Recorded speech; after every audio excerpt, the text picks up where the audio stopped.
नमस्कार दोस्तों, स्वागत है हमारे चैनल BHU क्लास में। जैसे हमने आपसे वादा किया है कि आपको जीके का पूर्ण वीडियो आपको मिलेगा इसी चैनल पे। ऐसा कोई चैनल नहीं है जिस पे पूरी तरह से आपको पूरा जीके का कंटेंट दिया जाए, लेकिन BHU क्लास से आपसे वादा किया है कि आपको एक एक वीडियो उपलब्ध कराएगा जीके का, जो 60 क्वेश्चन पे जाते हैं। चलिए एक मोस्ट इंपॉर्टेंट टॉपिक का वीडियो स्टार्ट करते हैं। हाँ, आप एक बात ध्यान रखिएगा, वीडियो को बिल्कुल स्किप नहीं करना है और कॉपी पेन के साथ बैठिए और वीडियो को देखिए। हेलो फ्रेंड्स, आप सभी का बहुत बहुत स्वागत है BHU क्लासेज में। और आप सभी को गुड मॉर्निंग, सुप्रभात। ठीक है, अब हम लोग मॉर्निंग में वीडियो बना रहे हैं आपके लिए। ठीक है, देखिए एग्ज़ाम का टाइम बहुत ही कम बचा है और आज 27 अगस्त है और आपका एग्ज़ाम भी शायद देखिए कहीं 3 अक्टूबर को हो ही जाए एग्ज़ाम आपका, तो ये तो कंफर्म है। ठीक है, तो एग्ज़ाम में बहुत कम दिन बचा हुआ है। ठीक है, तो आप लोग अच्छे से पढ़िए। हम लोगों ने जो है आपके लिए कल 3 वीडियो कंटिन्यू अपलोड किए थे, बनाए थे। मुझे उम्मीद है आप लोगों ने देख लिया होगा। अगर नहीं देखा है तो डिस्क्रिप्शन बॉक्स में जो है हम उसका लिंक प्रोवाइड कर देंगे, आप वहां से जाके देख लीजिएगा। ठीक है, कल हमने पॉलिटी, ठीक है, जीके का पॉलिटी पार्ट का एक वीडियो बनाया था जो काफ़ी इंपॉर्टेंट वीडियो था, और जो भी स्टूडेंट अभी तक नहीं देखा है वो जाके उस वीडियो को ज़रूर देख ले। ठीक है, उसका जो है लिंक हम डिस्क्रिप्शन बॉक्स में आपको प्रोवाइड करा दे रहे हैं। ठीक है, और जो है कल फिर हमने रीजनिंग और मैथ का भी एक वीडियो बनाया था, वो भी काफ़ी इंपॉर्टेंट था। ठीक है, उसी क्रम में देखिए हम आपके लिए बहुत ज़्यादा मेहनत कर रहे हैं और मुझे उम्मीद है कि हमसे ज़्यादा मेहनत आप करेंगे, क्योंकि आपको जो है BHU में एडमिशन लेना है, इलाहाबाद यूनिवर्सिटी में एडमिशन लेना है। ठीक है, तो अगर आपको अच्छी जगह एडमिशन लेना है तो अच्छे से पढ़ना होगा, इस बात को आप समझ लीजिए। ठीक है, अगर 1 महीना आप ढंग से पढ़ लिए तो सोच लीजिए आपका जो है फ्यूचर एकदम सेट हो जाएगा, लाइफ सेटल हो जाएगी। तो इस बात का आप ध्यान रखें, एकदम अच्छे से पढ़ें, वीडियो को थोड़ा भी स्किप ना करें। और आज का जो टॉपिक है वो पॉलिटी का सबसे इम्पॉर्टेंट टॉपिक है। अगर जीके का कहा जाए तो जीके का सबसे अगर श्योर है कि यहाँ से क्वेश्चन आना ही आना है, वो कोई भी पेपर बना ले, NTA पेपर बनाए, कोई भी पेपर बनाए, यहाँ से तो प्रश्न आइए UPSC भी बनाता है। ठीक है, कोई भी एग्ज़ाम हो इस टॉपिक से प्रश्न आना ही आना है। तो आज का वीडियो आप बिल्कुल स्किप करके ना देखें। ठीक है, और आज हम जो है पॉलिटी का पार्ट 2 बना रहे हैं, पॉलिटी का पार्ट 2। कल हमने पॉलिटी का पार्ट 1 बनाया था वीडियो, आपको अच्छी तरीके से पता होगा। ठीक है, और कल हमने बताया था कि हमारा संविधान सभा कैसे बना था, हमारा संविधान किन किन लोगों ने बनाया था, हमारे संविधान में क्या क्या था। ठीक है, तो आज हम पढ़ेंगे। ठीक है, मौलिक अधिकार। ठीक है, हमारे संविधान में हमारे जैसे भारत के जो भी नागरिक हैं उनको मौलिक अधिकार मिला हुआ है। मौलिक मतलब होता है मूल अधिकार, जो ऐसा अधिकार जिसे मतलब सरकार भी आपसे नहीं छीन सकती है, ऐसा अधिकार आपको मिला हुआ है। किसके द्वारा? हमारे संविधान ने हमको ये अधिकार दिया है। ठीक है, तो इसको मौलिक अधिकार बोलते हैं। ठीक है, सबसे पहले देख लीजिए, हम बता रहे हैं जिस तरीके से एक बुक होता है, बुक में कई सारा क्या होता है, चैप्टर होता है। ठीक ना, मान लीजिए चैप्टर 1 हो गया, चैप्टर 2, चैप्टर 3, वैसे हमारे संविधान भी बहुत बड़ा है, बहुत विस्तृत जो है हमारा भारतीय संविधान है। ठीक है, तो इसको भी पार्ट में बांटा गया है। किस में बांटा गया है? पार्ट में बांटा गया है। ठीक लीजिए, मान लीजिए इस संविधान के कई सारा पार्ट है। ठीक है, ये कई सारा पार्ट में बांटा गया। ठीक है, तो संविधान में कितना पार्ट है? तो 22 पार्ट है। ठीक है, जब संविधान बना था तो उसमें कितना पार्ट था? 22 भाग था। ठीक है, उसमें देखिए पार्ट को जो है अभी प्रत्येक पार्ट में कुछ वो होते हैं जिनको हम आर्टिकल बोलते हैं। आर्टिकल, ठीक है, आर्टिकल मतलब होता है अनुच्छेद, अनुच्छेद। ठीक है, अनुच्छेद होते हैं। ठीक, आर्टिकल मतलब क्या होते हैं? अनुच्छेद। देखिए सबसे पहले आप अगर वीडियो को लाइक नहीं किए हैं तो वीडियो को लाइक कर दें। ठीक है, और देखिए कुछ स्टूडेंट हम लगातार देख रहे हैं कि बहुत ध्यान से पढ़ रहे हैं, उनसे हम बहुत जल्द ही उनसे पर्सनली बात करेंगे। जो भी स्टूडेंट हमारे चैनल पे लगातार बने रहे हैं, ठीक है, उनका हम पर्सनली उनको गाइडेंस देंगे और उनका एडमिशन तो हम ये प्रयास करेंगे कि उनका एडमिशन जो है BHU में हो जाए, और BHU में नहीं होता है तो इलाहाबाद में एटलीस्ट ज़रूर हो जाए। ठीक है, तो आप जो है BHU क्लासेज के साथ बने रहिए, हम आपके साथ हैं। ठीक है, तो चलिए हम आपको बताएं ना कि संविधान सबसे पहले संविधान में कितना पार्ट है? 22 पार्ट है। ठीक है, और प्रत्येक पार्ट को कितने में बांटा जाता है? आर्टिकल में। ठीक है, आर्टिकल में। ठीक है, तो हमारा संविधान जब बना था उसमें कितना भाग था? पार्ट को भाग बोलते हैं, 22 भाग था। ठीक है, और कितना अनुच्छेद था? 395 अनुच्छेद था। ठीक है, इस बात का आप ध्यान रखें। जब संविधान बना था तो कितना अनुच्छेद था? 395। ठीक है, 395, और जो है 22 भाग था, इस बात का आप ध्यान रखें। ठीक है, उसी भाग में जैसे जो तीसरा भाग है उसमें हमारा मौलिक अधिकार दिया हुआ है, जिसको फंडामेंटल राइट बोलते हैं, मौलिक अधिकार, मूल अधिकार जिसको भी बोलते हैं। ये काफ़ी इंपॉर्टेंट टॉपिक है, आप इतना समझ लीजिए। पॉलिटी का सबसे इंपॉर्टेंट टॉपिक है मौलिक अधिकार। और ये नहीं, आप अगर स्टूडेंट भी नहीं होते तब भी आपको ये जानना चाहिए कि हमारा क्या क्या अधिकार मिला हुआ है संविधान में। आप एक अच्छे नागरिक हैं देश के, तो आपको ये पता होना चाहिए आपके पास कौन कौन से अधिकार हैं, अपने अधिकारों के लिए लड़ना चाहिए। ठीक है, तो आज हम पढ़ेंगे। देखिए हमारा जो संविधान है उसके पार्ट 3 में क्या दिया हुआ है, मौलिक अधिकार दिया हुआ है। मौलिक अधिकार के बारे में बात करेंगे। देखिए हम जो भी पढ़ा रहे हैं, जैसे कि मैंने आपको बताया था कि मेरा जो नोट्स है मेरे लैंग्वेज में लिखा हुआ है, अपनी भाषा में लिखा हुआ है, लेकिन हम क्या कर रहे हैं, अपने ही नोट्स को जो है आपके अपने आसान भाषा में लिख के, जिससे आपको समझ में आ जाए, अपने नोट्स का ही कॉपी जो है आपको PDF के रूप में पढ़ा रहे हैं। और आपको PDF जो है टेलीग्राम पे भी हम अवेलेबल करा देंगे, ठीक है, या व्हाट्सएप ग्रुप पे, कहीं भी इस PDF को हम जो है अवेलेबल करा देंगे। तो आप एक बार वीडियो को अच्छे से समझ लीजिए और PDF आपको हम दे देंगे, उसके बाद आपको रिवाइज करते रहिएगा जब मन करे तब। ठीक है, तो चलिए आज का टॉपिक शुरू करते हैं। ठीक है, मौलिक अधिकार।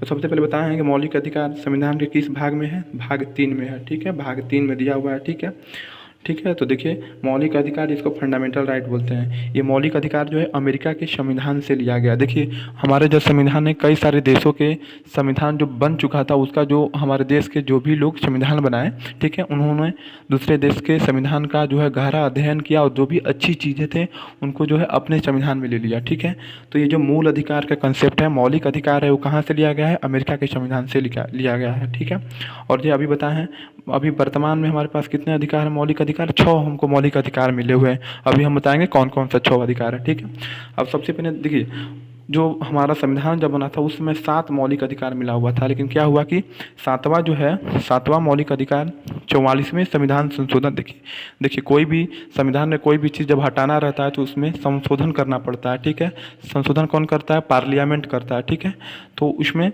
जो है 44वां संविधान संशोधन कब हुआ था, 1978 में हुआ था। तो 1978 में क्या किया गया कि संविधान में संशोधन करके 7वां जो हम लोग को मौलिक अधिकार मिला हुआ था ना, उसको जो है हटा दिया गया। ठीक है, तो हमारे पास अभी वर्तमान में कितने मौलिक अधिकार हैं, प्रश्न आ जाए कि वर्तमान में कितने मौलिक अधिकार हैं, तो 6 मौलिक अधिकार हैं। इस बात का आप ध्यान रखिए। अभी हम बताए हैं कि संविधान के भाग 3 में अनुच्छेद, ठीक है, भाग 3 में क्या है, मौलिक अधिकार है। और मतलब कौन से अनुच्छेद लेके कहाँ तक है, तो अनुच्छेद 12 से लेके 35 तक है क्या, मौलिक अधिकार। मतलब मौलिक अधिकार के बारे में हमारे संविधान में अनुच्छेद 12 से लेकर अनुच्छेद 35 तक दिया हुआ है। इतना टॉपिक आप याद कर लीजिए। ठीक है, देखिए जब 7वां जो है मौलिक अधिकार हटा दिया गया तो इसको आर्टिकल 300 का, मतलब अनुच्छेद 300 क में ले जाके इसको विधिक अधिकार बना दिया गया। ठीक है, मतलब लीगल राइट बना दिया गया। पहले ये क्या था, पहले फंडामेंटल राइट था, लेकिन बाद में लीगल राइट बना दिया गया। अभी हम आगे चल के बताएंगे कि फंडामेंटल राइट और लीगल राइट में क्या अंतर होता है। ठीक है, तो आप इस बात का ध्यान रखें कि 7वां जो है मौलिक अधिकार कब हमसे ले लिया गया, तो 44वें संविधान संशोधन के द्वारा 1978 में इसे हटा दिया गया था और 300 क में ले जाके इसको जोड़ दिया गया था। ठीक है, और हमारा मौलिक अधिकार कहाँ से कहाँ तक है, तो अनुच्छेद 12 से लेके अनुच्छेद 35 तक है। इस बात को आप नोट कर लीजिए। और संविधान के किस भाग में है, तो भाग 3 में है। ठीक है, चलिए अब हम आपको बताते हैं कि हमारा जो 6 अधिकार मिला हुआ है कौन कौन सा अधिकार है। अभी हम बताए हैं कि हमारे पास 6 मौलिक अधिकार मिला हुआ है। ठीक है, तो पहला कौन सा है, समानता का अधिकार। दूसरा स्वतंत्रता का अधिकार। तीसरा क्या है, शोषण के विरुद्ध अधिकार। चौथा क्या है, धार्मिक स्वतंत्रता का अधिकार। 5वां क्या है, संस्कृति एवं शिक्षा संबंधी अधिकार। ठीक है, 6वां क्या है, संवैधानिक उपचारों का अधिकार। देखिए जो 6वां है ना, 6वां जो हमारा मौलिक अधिकार है, संवैधानिक उपचारों का अधिकार, इसी को जो है जवाहरलाल नेहरू ने क्या कहा है, जो भारतीय संविधान का आत्मा कहा है। ठीक है, तो इस बात का भी आप ध्यान रखें। ठीक है, चलिए आगे बढ़ते हैं हम। ठीक है, अगले प्रश्न की ओर बढ़ते हैं। प्रश्न नहीं मतलब इसी में देखिए, अब हम 6 को जो है बारी बारी से पढ़ेंगे। जो 6 बताए हैं ना, 6 को बारी बारी से पढ़ लेंगे। ठीक है, तो सबसे पहले पढ़ते हैं समानता का अधिकार। समानता का अधिकार देखिए अनुच्छेद 14 से लेकर 18 तक दिया हुआ है, यानी 14, 15, 16, 17 और 18, यानी 1, 2, 3, 4, 5। यानी समानता का अधिकार में टोटल कितने अनुच्छेद है, 5 अनुच्छेद हैं। ठीक है, 14 से लेकर 18 तक। सबसे पहले देखिए जो है अनुच्छेद 14 में क्या दिया हुआ है। अनुच्छेद 14 में ये दिया हुआ है कि विधि के समक्ष प्रत्येक व्यक्ति क्या होता है, समान होता है। यानी कानून, हमारे देश में कानून सबके लिए एक समान है। ठीक है, उसके बाद यह है विधि का समान संरक्षण, ये भी आर्टिकल 14 के अंतर्गत आता है। ठीक है, तो आपसे कोई पूछ ले कि आर्टिकल 14 में क्या दिया हुआ है, तो आप बताएंगे कि विधि के समक्ष प्रत्येक व्यक्ति समान है, यानी कानून के सामने सभी लोग समान हैं। और मतलब कोई एक जो है अपराध एक अमीर करे या गरीब करे, दोनों को क्या मिलेगा, बराबर सज़ा मिलेगा। इसका मतलब यही होगा। ठीक है, चलिए अब अनुच्छेद 15 पढ़ते हैं कि अनुच्छेद 15 में क्या दिया हुआ है। देखिए अनुच्छेद 15 में ये दिया है कि राज्य किसी नागरिक के साथ धर्म, मूल, वंश, जाति, लिंग जन्म स्थान के आधार पर भेदभाव नहीं करेगा। मतलब राज्य का मतलब है सरकार। यहाँ सरकार जो है या कोई भी व्यक्ति, सरकार या कोई भी व्यक्ति किसी के धर्म, मूल वंश, जाति, लिंग या जन्म स्थान के आधार पर उसे भेदभाव नहीं कर सकता। मतलब मान लीजिए कोई जो है दलित आदमी वो मंदिर में जा रहा है तो कोई भी उसे मंदिर जाने से नहीं रोक सकता। क्यों? क्योंकि उसको फंडामेंटल राइट मिला हुआ है। ठीक है, किसके द्वारा? हमारे संविधान के द्वारा। अगर कोई रोकता है तो वो अपराध कर रहा है। ठीक है, तो चलिए अगले जो है प्रश्न की ओर बढ़ते हैं। देखिए एक और प्रश्न आ सकता है कि चंपाकम देवराजन वर्सेज तमिलनाडु राज्य। ठीक है, एक मतलब ये एक केस था, ठीक है, जो सुप्रीम कोर्ट में गया हुआ था। चंपाकम देवराजन वर्सेज तमिलनाडु गवर्नमेंट, ये किससे आर्टिकल से संबंधित है? तो आर्टिकल 15 से। इस बात का आप ध्यान रखिएगा। चलिए अगले प्रश्न की ओर बढ़ते हैं। अगले प्रश्न नहीं, अगले अनुच्छेद की ओर। अब अगले अनुच्छेद में है अनुच्छेद 16, आर्टिकल 16। आर्टिकल मतलब होता है अनुच्छेद, ARTICL। आर्टिकल मतलब अनुच्छेद। ठीक है, अनुच्छेद, इस बात का आप ध्यान रखिए। तो देखिए अवसर की समानता की बात कहा गया है आर्टिकल 16। मतलब सभी को, हमारे देश में जितने भी लोग हैं और कोई भी सरकारी नौकरी आ रहा है तो सबको समान अवसर है, और जिसके पास भी योग्यता है तो वो नौकरी को कर सकता है परीक्षा देके। ठीक है, तो सबके लिए वो समान अवसर की समानता है अपने यहाँ। ठीक है, 17 में क्या कहा गया है? आर्टिकल में 17 में कहा गया है अस्पृश्यता। अस्पृश्यता मतलब होता है छुआछूत। मतलब हमारे देश में कोई भी छुआछूत नहीं कर सकता है। मतलब कोई भी अगर छुआछूत करता है तो कानूनी अपराध है, उसको सजा मिलेगा। ठीक है, तो अपने देश में छुआछूत का अंत किया गया है। ठीक है, और अनुच्छेद 18 में क्या है? अनुच्छेद 18 में उपाधियों का अंत। मतलब कोई भी व्यक्ति, जैसे मान लीजिए कोई राजा का नाती हो, अभी तक मतलब राजा मर गए हैं, पहले जो राजा हुआ करते थे ना उनके नाती हैं, तो अपने आगे कोई ऐसे टाइटल लगाएं जो है समाज में जो है एक निचनापन का, वो उनसे जो है समाज में लोग प्रभावित हों, तो ये चीज़ ख़त्म कर दिया गया है। आप उपाधियों का अंत कर दिया गया है। दूसरी बात ये समझ लीजिए, मान लीजिए आपको कहीं विदेश में किसी देश के द्वारा आपको कोई अवार्ड दिया जा रहा है, तो बिना आप राष्ट्रपति के जो है अनुमति से वो अवार्ड नहीं लेंगे। ठीक है, मतलब आपको राष्ट्रपति का अनुमति लेना पड़ेगा। ये आपको कहाँ दिया है? आर्टिकल 18 में दिया है। ठीक है, चलिए आगे बढ़ते हैं। आगे है स्वतंत्रता का अधिकार। देखिए समानता का अधिकार में टोटल कितना था? 14 से लेकर 18 तक था। अब है स्वतंत्रता का अधिकार। ठीक है, हमें कौन कौन से स्वतंत्रता का अधिकार मिले ये जान लीजिए। सबसे पहले देखिए हम लोग को 6 प्रकार के स्वतंत्रता का अधिकार मिला है। ठीक है, पहला कौन सा है?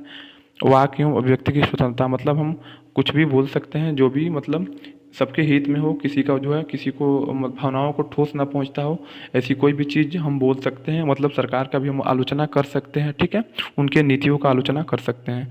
और इसी में जो है 19 वन में क्या दिया हुआ है? प्रेस की स्वतंत्रता। मतलब हमारे पास जो भी आज न्यूज़ चैनल है वो अच्छे से बोल लेते हैं, किसी सरकार का आलोचना कर पाते हैं, कोई चीज़ दिखा सकते हैं। उनको ये अधिकार किस में मिला हुआ है? तो आर्टिकल 19(1) में मिला हुआ है। उसमें भी सूचना का अधिकार भी इसी में आता है। ठीक है, इसमें टोटल 6 अधिकार मिले हुए हैं आर्टिकल 19 में। पहला है वाक एवं अभिव्यक्ति का स्वतंत्रता, मतलब राइट टू फ्रीडम। ठीक है, ऑफ स्पीच, मतलब आप अच्छे से बोल सकते हैं। ठीक है, उसका बाद दूसरा उसमें है सभा एवं सम्मेलन। आप कहीं भी सभा कर सकते हैं, सम्मेलन कर सकते हैं। फिर है संघ बना सकते हैं, संघ बनाने की। फिर है संचरण करने की, मतलब भारत में आप कहीं भी घूम सकते हैं बिना रोक टोक के। फिर है निवास की, आप कहीं भी रह सकते हैं, ज़मीन खरीद सकते हैं। ठीक है, फिर है लास्ट में व्यापार एवं जीविका चलाने की स्वतंत्रता। कोई भी आप लीगल व्यापार कर सकते हैं, मतलब जो इलीगल ना हो, आप देश में कोई भी लीगल व्यापार कर सकते हैं। ठीक है, तो इसका कभी कभी क्रम भी पूछता है कि सबसे पहले कौन है, तो सबसे पहले क्या है?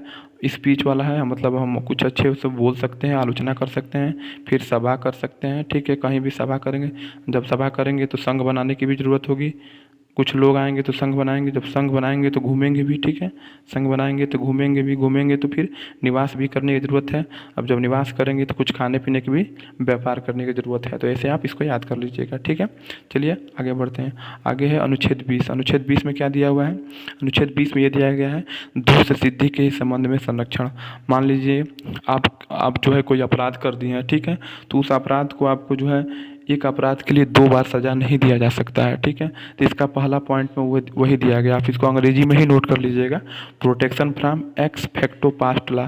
मतलब ये समझ लीजिए कि आप अभी अपराध कर रहे हैं। ठीक है, मान लीजिए 2021 में अपराध कर रहे हैं। ठीक है, और अभी अपराध कर रहे हैं और उस अपराध की सज़ा मान लीजिए 6 महीना। ठीक है, और मान लीजिए 2022 में नया कानून बन जाए, उस अपराध की सज़ा 1 साल हो जाए, तो फिर आपको जो है 1 साल बाद वाला 1 साल की सज़ा नहीं मिलेगा। मतलब एक बार आपको सज़ा मिल गई तो फिर दोबारा सज़ा नहीं मिलेगा। ठीक है, मतलब बात का कानून की सज़ा नहीं मिलेगा, ठीक है। उसी को डबल जेओपार्डी भी बोलते हैं, ठीक है। फिर है ज़बरदस्ती गवाही नहीं दिलवाया जा सकता है, मतलब आप कोई अपराध किए हैं, ठीक है, तो आपको जो है आपसे ज़बरदस्ती गवाही नहीं दिलवाया जा सकता है कि हाँ मैंने अपराध किया है या नहीं किया है, ठीक है। तो ये दिया है आपके आर्टिकल 20 में, ठीक है। अब समझते हैं आर्टिकल 21 में क्या दिया हुआ है। देखिए आर्टिकल 21 में प्राण एवं दैहिक स्वतंत्रता का संरक्षण है। मतलब सबसे इम्पोर्टेंट जो है मौलिक अधिकार में सबसे इम्पोर्टेंट जो आर्टिकल 21 है, ठीक है। इसमें आप जीवन जीने का अधिकार इसको बोलते हैं, प्राण एवं दैहिक स्वतंत्रता का संरक्षण, ठीक है। इसमें ही राइट टू एजुकेशन, देखिए सबसे पहले कहा था राइट टू एजुकेशन, यानी पढ़ने का जो अधिकार था। जो छोटे बच्चे होते हैं ना 6 साल से लेकर 14 साल तक, उनको पढ़ने का अधिकार मिला हुआ है, उनको फ्री में पढ़ाया जाता है ना प्राइमरी स्कूल में, ठीक है। तो उसको जो है 86वां मतलब 86 86वां संविधान संशोधन करके कब 2002 में इसको फंडामेंटल राइट बनाया गया। देखिए पहले फंडामेंटल राइट नहीं था, ठीक है, राइट टू एजुकेशन, लेकिन कब बनाया गया 2002 में। काफ़ी बार प्रश्न पूछा है। मैं परसों जो है पेट का एग्ज़ाम दिया था, पीईटी, ठीक है, वो जो है यूपी कराया था, यूपी गवर्नमेंट का था पीईटी, उसमें ये प्रश्न आया भी हुआ था, ठीक है। तो राइट टू एजुकेशन ये देखिए कई सारी जगह पूछा भी जाता है। तो राइट टू एजुकेशन का फंडामेंटल राइट बना 2002 में, कौनवां संविधान संशोधन के द्वारा 86वां संविधान संशोधन के द्वारा। तो इस बात का आप ध्यान रखें। और राइट टू प्राइवेसी भी आर्टिकल 21 के अंदर आता है, ठीक है। इस बात की आप ध्यान रखें, जिसको हम निजता का अधिकार बोलते हैं। और हमें विदेश घूमने का भी अधिकार मिला हुआ है। शुद्ध वायु, मतलब हमें शुद्ध वायु मिले, शुद्ध पानी मिले, इसका भी हमको अधिकार है। और इसके तहत मिला हुआ है, आर्टिकल 21 के तहत मिला हुआ है, ठीक है। चलिए अब आर्टिकल 22 की ओर बढ़ते हैं, ठीक है। देखिए आर्टिकल 22 में क्या दिया हुआ, आर्टिकल 22 में दिया है गिरफ्तारी और निरोध में संरक्षण। मान लीजिए आपको पुलिस एकाएक उठा ले जाए, ठीक है, आपके घर से पुलिस आया और एकाएक आपको थाने में लेते जाए, तो आपको अधिकार मिला हुआ है कि आप उनसे पूछेंगे कि हिरासत में लेने का वो कारण बताएंगे आपको कि हम आपको हिरासत में क्यों लिए हैं, ठीक है। और दूसरा ये है कि वो 24 घंटा के अंदर जो भी पुलिस है वो आपको मजिस्ट्रेट के सामने यानी जज के सामने आपको पेश करेंगे, ठीक है। और तीसरा आपको अधिकार मिला हुआ है, आप अपने पसंद के वकील का सलाह भी ले सकते हैं, बिल्कुल, ठीक है। चलिए अब अगला जो है आर्टिकल की ओर देखिए, हम लोगों ने 2 जो है अधिकार पढ़ लिया। पहला था समानता का अधिकार, जो 14 से आर्टिकल 14 से 18 तक था। फिर था स्वतंत्रता का अधिकार कहाँ से था, 19 से 21 था, 19 से 22 था, ठीक है। अब हम पढ़ेंगे शोषण के विरुद्ध अधिकार, वो आर्टिकल 23 में है। इसमें 2 आर्टिकल, आर्टिकल 23 और आर्टिकल 24, किसमें, शोषण के विरुद्ध अधिकार में। इसमें देखिए आर्टिकल 23 में क्या दिया है कि मानव दुर्व्यवहार और बलात्कार श्रम पर जो है रोक लगाया गया है। मतलब आप जो है मानव को खरीदा फरोख्त नहीं कर सकते, मतलब खरीद या बेच नहीं सकते हैं, ये जुर्म है, ठीक है, अपराध है भारत में। और बलात्कार श्रम मतलब होता है बेगारी प्रथा जिसको भी बोलते हैं, ठीक है। तो इस पर रोक लगाया गया। बेगारी प्रथा क्या होता है, ज़बरदस्ती किसी को काम कराना और उसका जो मान लीजिए आप किसी से काम करा रहे हैं और उसके बदले में उसको पैसा नहीं दे रहे हैं, ठीक है, तो इसको बोलते हैं बलात्कार श्रम या ज़बरदस्ती काम कराना, ठीक है। इस पे जो है भारत में रोक लगाया गया है। अगर ऐसा कोई भी करता है तो जुर्म है, अपराध है और वो जेल भी जाएगा, ठीक है। तो इस बात का आप ध्यान रखिए। ये कहाँ लिखा हुआ है, तो अनुच्छेद 23 में लिखा हुआ है, ठीक है। और अनुच्छेद 24 में क्या लिखा हुआ है, ये बहुत बार पूछा जाता है कि कोई भी 14 वर्ष से कम के बालक हैं उनको जो है आप किसी खतरनाक कारखानों में नहीं काम करा सकते हैं उनसे। अगर ऐसा आप करा रहे हैं तो आप जुर्म कर रहे हैं, तो ठीक है। तो 14 वर्ष से कम बालकों का नियोजन मतलब काम करने पर रोका गया है। ये आपको जो है शोषण के विरुद्ध अधिकार में ये हमको अधिकार मिला हुआ है, ठीक है। तो इसमें कौन कौन से था, शोषण के विरुद्ध अधिकार में कौन कौन सा आर्टिकल था, एक तो था 23 में क्या है कि हम मानव का जो है खरीद और बेच नहीं कर सकते हैं, ठीक है। फिर जो है किसी से ज़बरदस्ती काम नहीं करा सकते हैं, मतलब बलात्कार श्रम, ठीक है। और आर्टिकल 24 में क्या था कि 14 वर्ष से कम बालकों का जो हम काम नहीं करा सकते हैं किसी भी खतरनाक कारखाने में, ठीक है। चलिए अब अगले अधिकार की ओर बढ़ते हैं। अगला जो अधिकार है हमारा, ठीक है, अगला अधिकार है धार्मिक स्वतंत्रता का अधिकार, ठीक है। ये आर्टिकल 25 से लेके 28 तक दिया हुआ है, ठीक है। तो सबसे पहले पढ़ लेते हैं 25 में क्या है। तो 25 में क्या है, धर्म मानने की स्वतंत्रता, मतलब आप कोई भी धर्म मान सकते हैं, आपका जो भी मन है, आप हिंदू धर्म मानिए, ठीक है, बौद्ध धर्म मानिए, मुस्लिम धर्म मानिए, आपको जो भी धर्म है मान सकते हैं, उसका जो है प्रैक्टिस कर सकते हैं, ठीक है, उसका पालन आप कर सकते हैं, ये आपको अधिकार मिला हुआ है, ठीक है। धार्मिक कार्यों का प्रबंधन, आपका जो भी धार्मिक कार्य है वो आप खुद कर सकते हैं, उसका मैनेजमेंट आप खुद कर सकते हैं, ये आर्टिकल 26 में कहा गया है, ठीक है। तो इस बात का ध्यान रखिए, एग्जाम में आ जाए कि आर्टिकल 25 किस अधिकार से संबंधित है, तो धार्मिक स्वतंत्रता के अधिकार से संबंधित है, ठीक है। अब आर्टिकल 27 देख लेते हैं।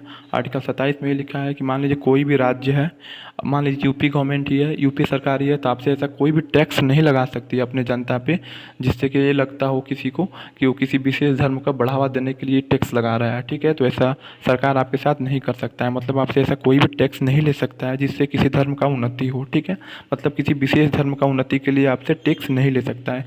ये आपके अनुच्छेद 27 में दिया हुआ है। ठीक है, और आर्टिकल 28 में दिया है शिक्षण संस्थाओं के बारे में। मान लीजिए कोई सरकारी शिक्षण संस्था है तो वहाँ पे किसी विशेष धर्म की पढ़ाई नहीं होगी। ये बात कहाँ लिखा हुआ है? तो आर्टिकल 28 में लिखा हुआ है। ठीक है, तो अभी हम लोगों ने पढ़ लिया कि जो है धार्मिक स्वतंत्रता के अधिकार में क्या क्या दिया था। धार्मिक में 25 था, आर्टिकल 25, 26, 27 और 28। ठीक है, 25 में क्या था? 25 में था हम कोई भी धर्म मान सकते हैं, उसका जो है पालन कर सकते हैं। 26 में क्या था? हम अपने धार्मिक कार्यों का मैनेजमेंट खुद कर सकते हैं। 27 में क्या था कि कोई भी राज्य जो है विशेष धर्म की उन्नति के लिए कोई भी टैक्स नहीं लगा सकता है आप पे। ठीक है, 28 में क्या था कि कोई भी सरकारी शिक्षण संस्था वहाँ पे किसी विशेष धर्म की पढ़ाई नहीं होगी। इस बारे में बात कहाँ कहा गया है? आर्टिकल 28 में कहा गया है। चलिए अब आगे बढ़ते हैं अपने पाँचवें जो अधिकार हमको मिला हुआ है संस्कृति एवं शिक्षा संबंधी अधिकार। देखिए ये जो अधिकार है हमारे भारत में जितने भी अल्पसंख्यक हैं, अल्पसंख्यक वर्ग मतलब जिनकी संख्या बहुत ज़्यादा कम है, उनके लिए अधिकार मिला हुआ है संस्कृति एवं शिक्षा संबंधी अधिकार। ठीक है, अल्पसंख्यक वर्ग के लिए। तो इसमें देखिए आर्टिकल 29, 30 ये दोनों जो है संस्कृति एवं शिक्षा संबंधी अधिकार में आते हैं। ठीक है, इसमें कहा गया है अल्पसंख्यक वर्गों का हितों का संरक्षण, मतलब जो अल्पसंख्यक वर्ग है उनका जो है सरकार उनके हितों का संरक्षण करेगी, उनका जो है भाषा का संरक्षण करेगी, लिपि के संरक्षण करेगी, संस्कृति का संरक्षण करेगी। ठीक है, तो इस बात का ध्यान रखिए कि जो आर्टिकल 29, 30 है वो किससे संबंधित है? अल्पसंख्यक वर्ग से संबंधित है। ठीक है, और जो भी अल्पसंख्यक वर्ग है वो शिक्षण संस्था की स्थापना कर सकते हैं और उनका संचालन भी कर सकते हैं। इसलिए देखिएगा आप कि मदरसा जो है इसी आर्टिकल के तहत खोला जाता है। मदरसा जो होता है ना मुस्लिम धर्म में जहाँ पे पढ़ाई होती है, ठीक है, वो इसी आर्टिकल के तहत खोला जाता है, आर्टिकल 30 के तहत। ठीक है, इसमें क्या कहा है कि जो अल्पसंख्यक वर्ग है वो अपना शिक्षण संस्था खोल सकते हैं और उसका संचालन भी कर सकते हैं। ठीक है, अब देखिए और सबसे जो लास्ट और सबसे इम्पोर्टेंट जो अनुच्छेद है वो आर्टिकल 32 है। ठीक है, और 6वां जो हमारा अधिकार मिला हुआ है संवैधानिक उपचारों का अधिकार। मान लीजिए हमको इतना सारा अधिकार मिला हुआ है, ठीक है, और जो है सरकार कोई भी अधिकार जो हमको नहीं दे रही है, ठीक है, और कोई या फिर ये कह लीजिए कि इन अधिकारों का कोई हनन कर रहा है, कोई नहीं मान रहा है, तो हम कहाँ जाएंगे कहने। ठीक है, तो इसके लिए जो है आर्टिकल 32 में ये प्रावधान किया गया, या फिर ये कहिए कि संवैधानिक उपचारों का अधिकार हमको दिया गया। ठीक है, कि हम जो है सुप्रीम कोर्ट जा सकते हैं, हाई कोर्ट जा सकते हैं यदि हमारे मौलिक अधिकारों का हनन हो रहा है तो। ठीक है, तो आर्टिकल 32 में क्या कहा गया है कि यदि कोई भी राज्य या कोई भी सरकार या कोई भी व्यक्ति किसी के मौलिक अधिकारों का हनन कर रहा है तो आप सीधे सुप्रीम कोर्ट या हाई कोर्ट जा सकते हैं। और सुप्रीम कोर्ट या हाई कोर्ट क्या कर सकते हैं? वो रीट जारी करते हैं, मतलब रीट जारी करके पूछते हैं कि आपने ऐसा क्यों किया, इनके मौलिक अधिकारों का हनन क्यों किया, और उनको जवाब देना पड़ता है। ठीक है, इसीलिए जो है भीमराव अंबेडकर साहब ने भारतीय संविधान का आत्मा कहा है किसको? संवैधानिक उपचारों के अधिकार का। ठीक है, ये प्रश्न भी पूछा जाता है। ठीक है, कि भीमराव अंबेडकर ने किस आर्टिकल को भारतीय संविधान का आत्मा कहा है? तो आर्टिकल 32 को। ठीक है, और संवैधानिक उपचारों का अधिकार जिसका नाम है, यानी 6वां जो हमारा मौलिक अधिकार है। ठीक है, इसमें देखिए मान लीजिए हमारा मौलिक अधिकारों का हनन हुआ है तो हम सुप्रीम कोर्ट जाएंगे, तो सुप्रीम कोर्ट जो है 5 प्रकार का रीट जारी करता है। पहला होता है बंदी प्रत्यक्षीकरण। ठीक है, मान लीजिए कोई बंदी है, ठीक है, मान लीजिए मैंने कोई अपराध किया है, ठीक है, या नहीं किया है, हमको पुलिस लेते गए, ठीक है, और वो 24 घंटा के अंदर जो है मजिस्ट्रेट के सामने हमको पेश नहीं कर रही है, ठीक है, हमको थाने में ही रह के, मान लीजिए मुझे थाने में रख के मुझे पीट रही है, ठीक है, तो मेरा वकील क्या करेगा? जो है सुप्रीम कोर्ट में एक याचिका दायर करेगा, ठीक है, और जो है फिर सुप्रीम कोर्ट क्या करेगा? उस जो भी अधिकारी होगा उनके खिलाफ एक रीट जारी करेगा। ठीक है, उस रीट का क्या नाम होगा? बंदी प्रत्यक्षीकरण। मतलब जो भी बंदी है उनको आप 24 घंटे के अंदर जल्दी से पेश कीजिए आप मजिस्ट्रेट के सामने। ठीक है, और दूसरा क्या होता है? परमादेश। परमादेश क्या होता है? परमादेश ये होता है कि मान लीजिए कोई भी सरकारी संस्था है, ठीक है, हमारे मौलिक अधिकार जो भी मिले हुए हैं उनका वो पालन नहीं कर रहा है, या फिर हमसे जो है हमको प्रोवाइड नहीं कर रहा है, तो उसके लिए हम क्या कर सकते हैं? जाएंगे सुप्रीम कोर्ट में और कहेंगे कि देखिए ये सरकारी संस्था है और हमारे मौलिक अधिकारों का हनन कर रहा है, तो ठीक है, या बढ़िया से काम नहीं कर रहा है। ठीक है, तो सुप्रीम कोर्ट क्या करेगा? कौन सा रीट जारी करेगा? तो परमादेश रीट जारी करेगा। ठीक है, और फिर आता है प्रतिषेध रिट। प्रतिषेध रिट में क्या होता है, मान लीजिए कोई भी केस चल रहा हो अधीनस्थ न्यायालय में, मतलब वो सुप्रीम कोर्ट में हो या फिर जो है मतलब सर्वोच्च न्यायालय से नीचे वाला न्यायालय में हो, ठीक है। तो और कोई कार्रवाई चल रहा हो और आपको लग रहा है कि देखिए ये जो है कार्रवाई चल रहा है या फिर जो केस चल रहा है कोर्ट में, वो इस कोर्ट के बाहर मतलब उसके क्षेत्राधिकार में नहीं है, तो आप सुप्रीम कोर्ट जाएंगे और सुप्रीम कोर्ट एक रीट जारी करेगा, उसका नाम है प्रतिषेध। और वो कहेगा कि देखिए आप आपके जो कोर्ट में सुनवाई चल रहा है उसको मेरे यहाँ ट्रांसफ़र कर दीजिए, आपके ये क्षेत्राधिकार में नहीं है, तो ये प्रतिषेध होता है, ठीक है। उसी तरह उत्प्रेषण भी होता है और लास्ट में होता है अधिकार परीक्षा। अधिकार परीक्षा क्या होता है, मान लीजिए आप कोई नौकरी जो है धोखेबाजी से पा लिए हैं, तो कोई दूसरा व्यक्ति जाके ये कोर्ट में आपका जो है याचिका दायर करते कि देखिए इन्होंने जो है मौलिक अधिकारों का हनन करते हुए गलती से या फिर गलती से नहीं धोखेबाजी से नौकरी प्राप्त कर ली है, तो उस आदमी को जो है सुप्रीम कोर्ट क्या करेगी, अधिकार परीक्षा, इसको क्यू वारंटो बोला जाता है अंग्रेजी में, क्यू वारंटो। उनसे मतलब पूछताछ करेगी कि आपने इस नौकरी को कैसे पाया है, पूरा डिटेल बताइए, अपना डॉक्यूमेंट लाइए, ठीक है। तो इसको अधिकार परीक्षा बोलते हैं, ठीक है। तो सुप्रीम कोर्ट कितने प्रकार का रिट जारी करता है, तो 5 प्रकार का। किस आर्टिकल में दिया है, तो आर्टिकल 32 में दिया है। भीमराव अम्बेडकर ने भारतीय संविधान का आत्मा किस आर्टिकल को कहा है, तो आर्टिकल 32 को कहा है। किस अधिकार को कहा है, तो संवैधानिक उपचारों के अधिकार को कहा है, ठीक है। तो इस बात का आप ध्यान रखिए। और आप सुप्रीम कोर्ट में ही नहीं, अगर आपके मौलिक अधिकारों का हनन हो रहा है तो आप हाई कोर्ट में भी जा सकते हैं, हाई कोर्ट में भी जा सकते हैं। और किस आर्टिकल के तहत हाई कोर्ट में जाएंगे, तो 226 आर्टिकल के तहत, ठीक है। तो इस बात का आप ध्यान रखिए। चलिए हम आपको जो है छों जो है जितना भी हमको 6 मौलिक अधिकार मिला हुआ था, हम बारी बारी से आपको 6 मौलिक अधिकार पढ़ा दिए, ठीक है। आप इसको एक बार रिवाइज कर लीजिएगा। और चलिए हम क्या करते हैं, अब इस पर कुछ जो है क्वेश्चन प्रैक्टिस कर लेते हैं, ठीक है। और आप लोग क्वेश्चन का आंसर देने का प्रयास कीजिए। देखिए अभी सारा जो हम पढ़ा चुके हैं, तो आप इसका आंसर जरूर देंगे, कमेंट में आंसर दीजिए। चलिए देखिए पहला क्वेश्चन है, मौलिक अधिकार संविधान के किस भाग में वर्णित है, मतलब जो मौलिक अधिकार है संविधान में किस भाग में दिया हुआ है, तो सभी लोग आंसर दीजिए। अभी हम बताएं भाग 3 में। भाग 3 में क्या है, मौलिक अधिकार दिया हुआ है संविधान के किस भाग में, भाग 3 में। सब लोग आंसर देने का प्रयास कीजिए, ठीक है। अभी तक जो भी वीडियो को लाइक नहीं किया वो लाइक कर दे, ठीक है। और देखिए काफ़ी मेहनत कर रहे हैं हम आपके लिए, ये सारे जो है नोट्स का क्वेश्चन है, कई सारे बुक हैं, फिर जो प्रीवियस ईयर का पेपर है उसे एनालिसिस कर जो हम पीडीएफ बनाते हैं और क्वेश्चन लाते हैं आपके लिए। तो बस आप इतना, अगर इस जो टॉपिक हम पढ़ा रहे हैं बस उस टॉपिक उतना पढ़िए तो बहुत ज़्यादा है, ठीक है। अपने मन से भी आप पढ़ सकते हैं, लेकिन जो हम टॉपिक पढ़ा रहे हैं उतना आप उसको जरूर पढ़िए, ठीक है। तो चलिए इस प्रश्न का जवाब दीजिए। इस प्रश्न का आंसर सही क्या था, भाग 3, ठीक है। चलिए अगले प्रश्न की ओर बढ़ते हैं। भारत के संविधान का भाग 3 संबंध है, मतलब भारत का जो संविधान 3 है वो किससे संबंधित है, बताइए।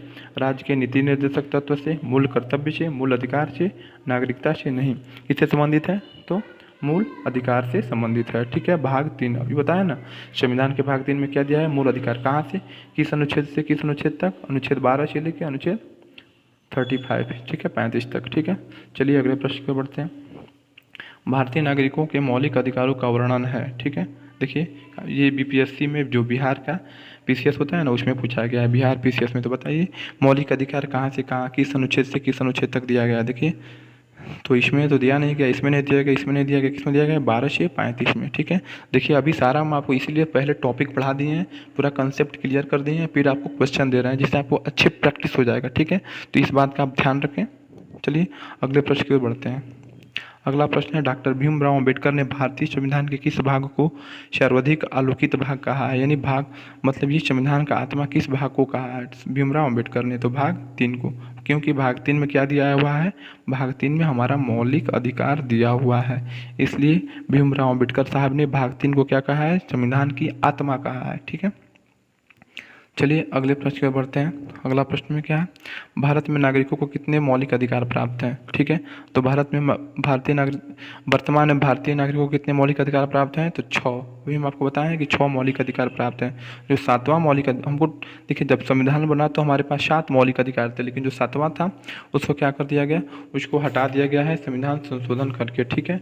तो इस बात का आप ध्यान रखिए। अभी हमारे फिलहाल में कितना है, 6 जो है मौलिक अधिकार हमारे पास है। और 7वां कब हटाया गया था, 44वां संविधान संशोधन करके हटाया गया था, कब, 1978 में, ठीक है, 1978 में हटाया गया था। इस बात का आप नोट कर लीजिए, ध्यान रखिए। चलिए अगले प्रश्न की ओर बढ़ते हैं। अगला प्रश्न है, भारतीय संविधान के अंतर्गत मूल अधिकारों का संरक्षक कौन है? अभी हम बताएं ना कि मान लीजिए हमारा मूल अधिकार का हनन हो रहा है, या आपके भी जो भी हम लोगों को मूल अधिकार मिला है, अगर सरकार उसका हनन कर रही है तो हम कहाँ जाएंगे, किसके पास जाएंगे? तो किसके पास जाएंगे, अभी हम आप बताइए, आंसर दीजिए।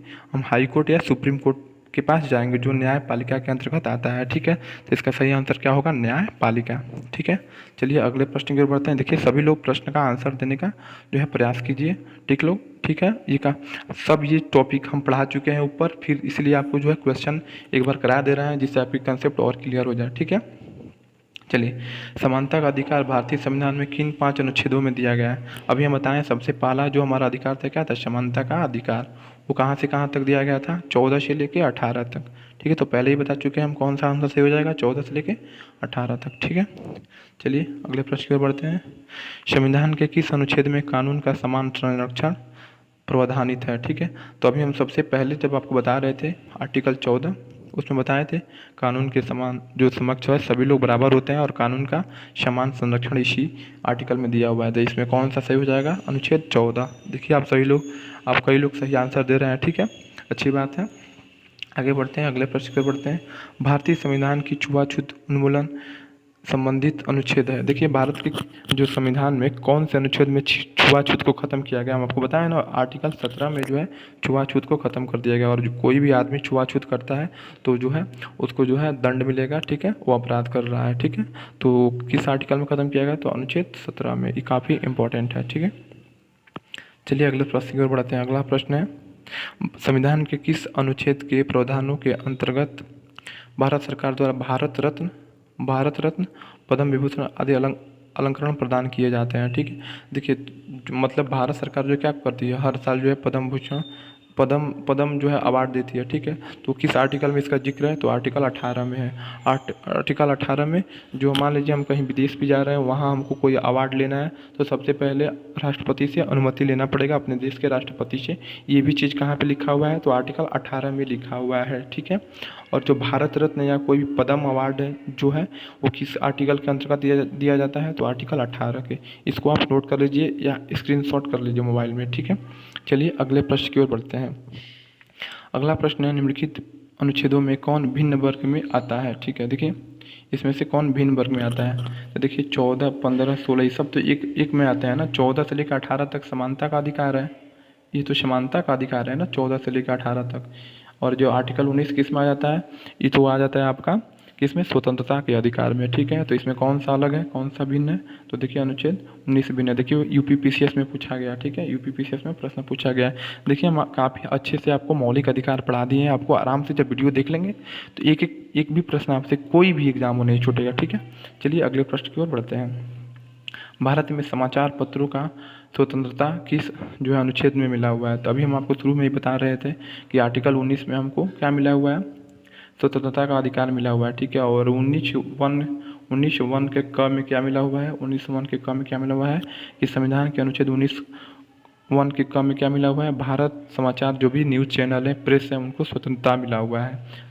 तो इसको भी आप नोट कर लीजिए। देखिए, किसमें पूछा गया है? आईएएस के एग्जाम में पूछा गया है पहले का। ठीक है, तो काफ़ी इंपॉर्टेंट है। देखिए, जो भी प्रश्न पहले आईएएस पीसीएस में आ चुके हैं, अभी वो सभी इंट्रेंस एग्जाम में आ रहा है। ठीक है, तो काफ़ी अच्छा प्रश्न था ये, इसको आप नोट कर लीजिए। चलिए आगे अगले प्रश्न की ओर बढ़ते हैं। स्वतंत्रता के मूल अधिकार से संबंधित संविधान के अनुच्छेद 19 के अंतर्गत कितने प्रकार की स्वतंत्रता मिला हुआ है? ठीक है, तभी हम बताएं आपको आर्टिकल 19 में कितने प्रकार के 6 प्रकार की स्वतंत्रता मिला हुआ है। सबसे पहले बताए थे कि हमको बोलने का स्वतंत्रता मिला था। ठीक है, बोलने का, फिर संघ बनाने का। ठीक है, फिर संघ बनाने का, फिर संचरण करने का मतलब घूमने का, फिर निवास करने का। ठीक है, निवास के बाद क्या था? व्यापार करने का अधिकार मिला हुआ था। तो कितने सा सारा 6 हमको आर्टिकल 19 के तहत कितना अधिकार मिले हुए थे? तो 6 अधिकार मिले हुए थे। आप वीडियो को पीछे करके भी देख सकते हैं। ठीक है, चलिए अगले प्रश्न की ओर बढ़ते हैं। मौलिक अधिकार के अंतर्गत कौन सा अनुच्छेद बच्चों के शोषण से संबंधित है? तो देखिए, बच्चों के शोषण से संबंधित कौन है? अभी हम आपको बताएं कि आर्टिकल 14 में क्या दिया हुआ है, नहीं, शोषण से संबंधित है, सॉरी। तो आर्टिकल 23 में है ना, 23-24 में क्या दिया हुआ है? 23-24 में दिया हुआ है शोषण से संबंधित जो भी अधिकार है वो किस में दिया हुआ है? आर्टिकल 23 और 24 में दिया हुआ है। 23 में दिया है मानव, 23 में क्या दिया है? आर्टिकल 23 में ये दिया था कि आप मानव का जो है खरीद या बेच नहीं कर सकते हैं, ठीक है। और इसमें ये दिया था कि फिर आप बलात् श्रम किसी से नहीं करवा सकते हैं, मतलब ज़बरदस्ती काम किसी से नहीं करवा सकते हैं। ये तो 23 में दिया था। और 24 में क्या दिया हुआ था? 24 में ये दिया हुआ था कि कोई भी जो है बालक है वो 14 वर्ष से कम है तो उसको आप जो है किसी खतरनाक कारखाने में जो है आप उससे काम नहीं करवा सकते हैं, ठीक है। तो इस बात का आप ध्यान रखें कि कौन सा आर्टिकल में दिया हुआ था, तो आर्टिकल 24 में दिया हुआ था। चलिए ठीक है, इसका सही आंसर क्या हो जाएगा? अनुच्छेद 24, ठीक है। चलिए अगले प्रश्न की ओर बढ़ते हैं। अगला प्रश्न है, धार्मिक स्वतंत्रता का अधिकार संविधान के किन अनुच्छेदों में वर्णित है? अभी हम आपको बताएं हैं कि देखिए 14 से आर्टिकल 14 से 18 क्या है? समानता का अधिकार है, ठीक है। और 19 से 22 क्या है? स्वतंत्रता का अधिकार है। तो इसमें कौन सा आंसर सही हो जाएगा? अनुच्छेद 19 से 22, ठीक है। चलिए अगले प्रश्न की ओर बढ़ते हैं। आप सभी लोग आंसर देने का भी प्रयास कीजिए, ठीक है, क्योंकि हम सभी टॉपिक पढ़ा चुके हैं ऊपर, फिर आपसे पूछ रहे हैं प्रश्न। ठीक है, अगला प्रश्न है, भारतीय संविधान के अनुच्छेद 25 का संबंध है। अनुच्छेद 25 किससे संबंधित है? देखिए अभी हम आपको बताएं हैं कि जो है 23, 24 ये तो शोषण के विरुद्ध है, 25, 26, 27 और 28 ये किससे संबंधित था? ये जो है आपके स्वतंत्र मतलब धार्मिक स्वतंत्रता से संबंधित था। तो आर्टिकल 25 किससे हो जाएगा? तो धार्मिक स्वतंत्रता से हो जाएगा, ठीक है। तो इस बात का आप ध्यान रखिए, इसको नोट कर लीजिए। चलिए अगले प्रश्न की ओर बढ़ते हैं। धार्मिक स्वतंत्रता का अधिकार किस अनुच्छेद के द्वारा दिया गया है? देखिए धार्मिक स्वतंत्रता का अधिकार किस अनुच्छेद के तहत दिया गया है? तो आर्टिकल 25 के तहत। ये भी पिछले प्रश्न की तरह था, तो ये तो आप कर लिए होंगे, ठीक है। आप इसको नोट कर लीजिए और सभी लोग एक बार लाइक का जो है बटन दबा दीजिए, ठीक है। देखिए दोपहर में भी एक मैथ का वीडियो आएगा या फिर आपका जो है देखिए जियोग्राफी का भी वीडियो बनाना है, क्योंकि जियोग्राफी भी काफ़ी इंपॉर्टेंट है BHU या इलाहाबाद यूनिवर्सिटी के लिए, ठीक है। चलिए अगले प्रश्न की ओर बढ़ते हैं। अगला प्रश्न है, भारतीय संविधान के किस अनुच्छेद में संवैधानिक उपचारों का अधिकार दिया गया है? देखिए काफ़ी इंपॉर्टेंट प्रश्न। अभी हम आपको बताएं आर्टिकल 32 में क्या दिया गया है? संवैधानिक उपचारों का अधिकार। संवैधानिक उपचारों का अधिकार क्या होता है? यदि हमारे जो है मौलिक अधिकारों का हनन हो रहा है तो हम सुप्रीम कोर्ट या हाई कोर्ट में जा सकते हैं कंप्लेन के लिए, ठीक है। तो ये चीज़ किस आर्टिकल में लिखा हुआ है? 32 में लिखा हुआ है। उसी को क्या बोलते हैं? उसी को बोलते हैं संवैधानिक उपचारों का अधिकार। और डॉक्टर भीमराव अंबेडकर ने इसी को क्या कहा है? भारतीय संविधान का आत्मा कहा है, ठीक है। चलिए अगले क्वेश्चन की ओर बढ़ते हैं। अगला क्वेश्चन आपका निम्नलिखित मौलिक अधिकारों में से किसे डॉक्टर भीमराव अंबेडकर ने संविधान का हृदय एवं आत्मा कहा है? देखिए आ गया प्रश्न, तो इसमें कौन सा सही हो जाएगा? बताइए, आप सभी लोग आंसर कीजिए नीचे। संवैधानिक उपचारों का अधिकार ये कहाँ दिया है? कौन से आर्टिकल में? तो आर्टिकल 32 में, ठीक है। तो इस बात का आप ध्यान रखिए, आर्टिकल 32 में क्या दिया है? संवैधानिक उपचारों का अधिकार। और डॉक्टर भीमराव अंबेडकर ने क्या कहा है? इसे संविधान का हृदय एवं आत्मा कहा है, ठीक है। चलिए अगले प्रश्न की ओर बढ़ते हैं। संविधान के किन अनुच्छेद में शोषण के विरुद्ध अधिकार वर्णित है? ठीक है, तो अभी तो आपको याद हो जाना चाहिए। देखिए 14 से 18 समानता का अधिकार है, समानता का, ठीक है, समानता का है। फिर 19 से 22 क्या है? 19 से 22 स्वतंत्रता का है। और 23-24 में क्या दिया हुआ है? 23-24 में क्या दिया हुआ है?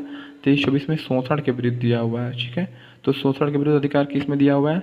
तो 23 और 24 में। तो आपका कौन सा ऑप्शन से हो जाएगा? 23 और 24, ठीक है। चलिए अगले प्रश्न की ओर बढ़ते हैं। भारत का संविधान का भाग 3 संबंध है। देखिए CDS में पूछा गया है, ये कई बार प्रश्न पूछा गया है। तो भारत के संविधान के भाग 3 में क्या दिया गया है? मौलिक अधिकार दिया गया है, ठीक है। तो मूल अधिकार से संबंधित है। हम बताएं ना आपको कि टोटल कितने भाग हैं भारतीय संविधान में? तो 22 भाग हैं। 22 भाग हैं टोटल कितने भाग हैं? 22 भाग हैं। और कितने अनुच्छेद हैं? 395 अनुच्छेद है। किसमें? भारतीय संविधान में, पूरे संविधान में, ठीक है। जब संविधान बना था तो 395 अनुच्छेद था और 22 भाग था। उसमें जो है तीसरा जो भाग है उसमें दिया हुआ है हमारा क्या? तो मूल अधिकार दिया हुआ है, ठीक है। चलिए अगले प्रश्न की ओर बढ़ते हैं। अगला प्रश्न है, निम्नलिखित में से कौन सा मौलिक अधिकार नहीं है? बताना इसमें मौलिक अधिकार कौन सा नहीं है। समानता का अधिकार तो है हमारे पास, स्वतंत्रता का भी अधिकार है, शोषण के विरुद्ध भी अधिकार है, लेकिन संपत्ति का अधिकार नहीं है, ठीक है। संपत्ति का अधिकार नहीं है, ठीक है। तो ये आपका सही आंसर हो जाएगा। चलिए आगे बढ़ते हैं। अगला प्रश्न है, मौलिक अधिकारों में संशोधन करने में कौन सक्षम है? मतलब कौन लोग मौलिक अधिकार में जो है संशोधन करते हैं, ठीक है। तो हमारा जो पार्लियामेंट, जिसको हम संसद बोलते हैं, वही क्या करती है? हमारे मौलिक अधिकारों में क्या करती है? संशोधन कर देती है। तभी तो 44वां संविधान संशोधन करके जो है 44वां संविधान संशोधन करके, ठीक है, हमारा जो है 7वां जो हमको मौलिक अधिकार मिला था, संपत्ति का अधिकार, इसको जो है सरकार ने हमसे छीन लिया, ठीक है। तो इसका सही आंसर क्या होगा? संसद, ठीक है। चलिए अगले प्रश्न की ओर बढ़ते हैं। किस कैदी को न्यायालय के समक्ष प्रस्तुत करवाने के लिए किस रिट की आवश्यकता होती है? तो अभी हम आपको बताएं कि मान लीजिए आपको जो है, आप कैदी हैं एक, आप जो है न्यायालय के समक्ष आपको पुलिस नहीं आ रही है, ठीक है। और तो आप कंप्लेन करेंगे सुप्रीम कोर्ट में कि देखिए हमको पुलिस थाने में ही रख रही है, हमको जो है न्यायालय में नहीं ले जा रही है, मजिस्ट्रेट के सामने नहीं ले जा रही है। तो कौन सा रिट सुप्रीम कोर्ट जारी करेगा? तो बंदी प्रत्यक्षीकरण, देखिए नाम में ही दिया है बंदी, तो बंदी प्रत्यक्षीकरण जो है रिट जारी करेगा कौन? सुप्रीम कोर्ट या फिर हाई कोर्ट। चलिए अगले प्रश्न की ओर बढ़ते हैं। वर्तमान समय में भारतीय संविधान के अंतर्गत संपत्ति का अधिकार एक है। देखिए जो संपत्ति का अधिकार जो है पहले 1978 से पहले मूल अधिकार हुआ करता था, लेकिन अभी क्या है कि अभी ये क्या है? एक वैधानिक अधिकार है, ठीक है, एक लीगल राइट है, ठीक है। तो इस बात का आप ध्यान रखिए। चलिए अगले प्रश्न को बढ़ते हैं। मौलिक अधिकार में कौन सी बात स्वतंत्रता नहीं है? देखिए कौन से, मतलब इसमें स्वतंत्रता का अधिकार इसमें आपको नहीं मिला हुआ, ये आपको बताना है, ठीक है। देखिए IAS का प्रश्न है तो काफ़ी सोच समझ के आप सभी लोग आंसर दीजिए। देखिए विचार व्यक्त करने की आज़ादी है, आपको आर्टिकल 19 में विचार व्यक्त करने की आज़ादी दिया गया है, ठीक है। शांतिपूर्वक प्रदर्शन करने का भी आज़ादी है हमारे पास, धारणा करने की भी आज़ादी है, लेकिन हम हड़ताल नहीं कर सकते हैं, हड़ताल करने की आज़ादी हमारे पास नहीं है। ये प्रश्न न जाने कितने बार पूछा गया। ये अगर हम ये भी कह रहे हैं कि ये प्रश्न अगर आप पहली बार देखते तो ज़रूर गलत कर देते, हम भी गलत किए थे पहली बार ये प्रश्न, ठीक है। तो इस बात का आप ध्यान रखिए, इसको अच्छे से नोट कर लीजिए, स्क्रीनशॉट कर लीजिए, ठीक है। चलिए अगले प्रश्न की ओर बढ़ते हैं। किसी न्यायालय अथवा न्यायाधिकरण को आदेश रद्द करने के लिए निम्नलिखित में कौन सी रिट जारी करते हैं? ठीक है, अभी बताया है कि मान लीजिए आप किसी न्यायालय जो है, किसी न्यायालय में आपका सुनवाई चल रहा है और वो जो है न्यायालय अपने क्षेत्र अधिकार के बाहर जो है सुनवाई कर रहा है, ठीक है। तो कौन सा जो है रिट जारी करेगा? सुप्रीम कोर्ट, ठीक है। कौन सा करेगा बताइए, आप सभी लोग आंसर दीजिए। देखिए प्रतिषेध करेगा, ठीक है। कौन सा करेगा? प्रतिषेध वाला, ठीक है। प्रतिषेध रिट जारी करेगा। CDS में पूछा गया था 2019 में, काफ़ी इंपॉर्टेंट प्रश्न था। चलिए 6 वर्ष की आयु से 14 वर्ष की आयु के बीच सभी बच्चों का शिक्षा का अधिकार है। अभी बताएं right to education, right R से राइट, T से to education. Right to education क्या है? अभी हमारा मूल अधिकार है। कब बना था? 86वां संविधान संशोधन, ठीक है। कब बना था? 86वां संविधान संशोधन करके आर्टिकल जो है शिक्षा के अधिकार को हमारा मौलिक अधिकार बनाया गया था, ठीक है। तो इस बात का भी आप ध्यान रखिए, काफ़ी इंपॉर्टेंट है। और 86वां संविधान संशोधन कब हुआ था? 2002 में हुआ था, ठीक है। चलिए अगले प्रश्न की ओर बढ़ते हैं। संपत्ति के मौलिक अधिकार को कब समाप्त किया गया था? हम आपको शुरुआत में ही बताए हैं कब समाप्त किया गया था, बताइए। 1978 में किया गया था, 44वें संविधान संशोधन के द्वारा। देखिए हम आपको जो भी टॉपिक पढ़ाएं वो सारा एक क्वेश्चन था, इसीलिए हम पहले टॉपिक पढ़ा दिए हैं, फिर आपको क्वेश्चन एक बार बता दे रहे हैं, ठीक है। चलिए अगले प्रश्न पर बढ़ते हैं। संपत्ति के मूल अधिकार को किस संवैधानिक संशोधन अधिनियम द्वारा समाप्त किया गया था? अभी आपको ऊपर ही हम लोग पढ़े हैं कि 44वें जो है संविधान संशोधन के द्वारा हमारे संपत्ति के अधिकार को छीन लिया गया हमसे, ठीक है। चलिए अगले प्रश्न पर बढ़ते हैं।